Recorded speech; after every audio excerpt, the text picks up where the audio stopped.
siang dan selamat datang di debat sinar siaran interaktif argumen bersama saya sebagai moderator Lenis Astrid. Di sini saya akan membahas tentang strategi untuk mengatasi tantangan pendidikan di daerah terpencil. Mengingat di Indonesia khususnya pendidikan yang sangat minim dan terpencil.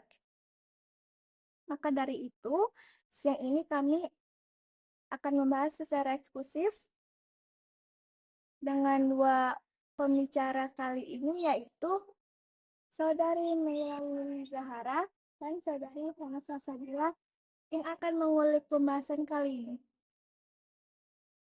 Baik, terima kasih moderator.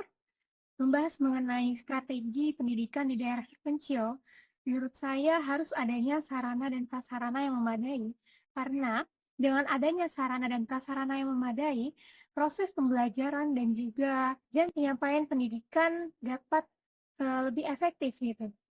Baik, saya setuju dengan pendapat Anda terkait sarana dan prasarana, tapi juga pemerintah perlu memperhatikan dalam aspek kualitas pengajar dengan mengirim pengajar yang berkualitas dan juga memberi dukungan yang cukup. Seperti itu.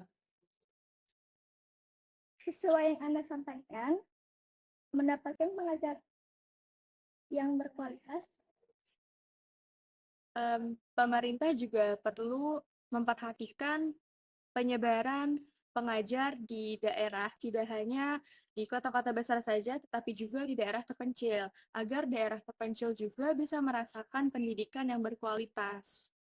Sesungguhnya moderator, sebenarnya pemerintah itu telah menyebarkan pengajar di daerah-daerah terpencil, namun ada beberapa keluhan dari pengajar-pengajar yang telah dikirimkan ke daerah-daerah terpencil itu mengatakan bahwa ia tidak betah gitu di sana.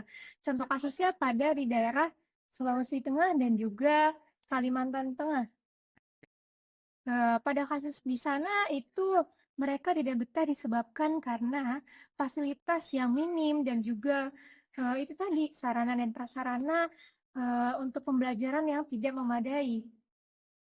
Dari pemerintah juga sebenarnya sudah memberikan dana BOS gitu kepada sekolah-sekolah tersebut. Akan tetapi sayangnya siswa-siswa itu tidak merasakan dampak tidak merasakan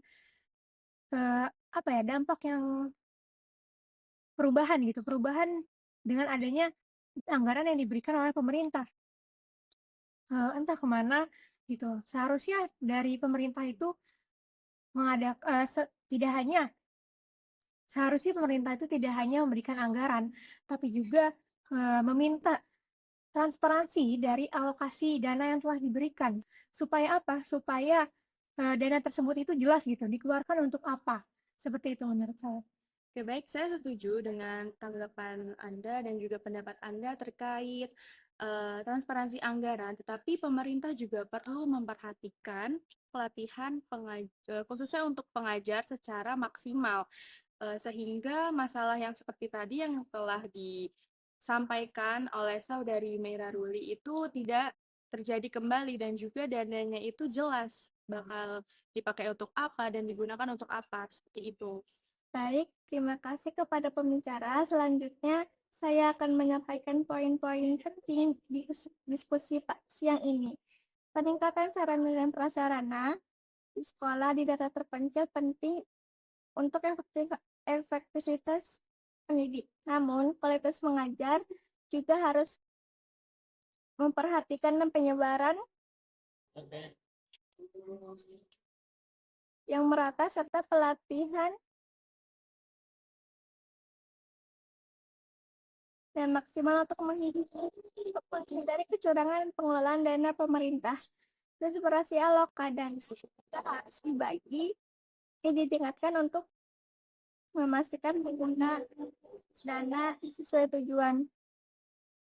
Terima kasih kepada Saudari dan Saudari Vanessa Sabila yang telah menyampaikan hadir pada siang hari ini yang telah memberikan pendapat serta solusi pada pembahasan hari ini. Baik pemirsa, tak terasa kita sudah di penghujung acara. Sampai jumpa di sinar siaran interaktif argumen.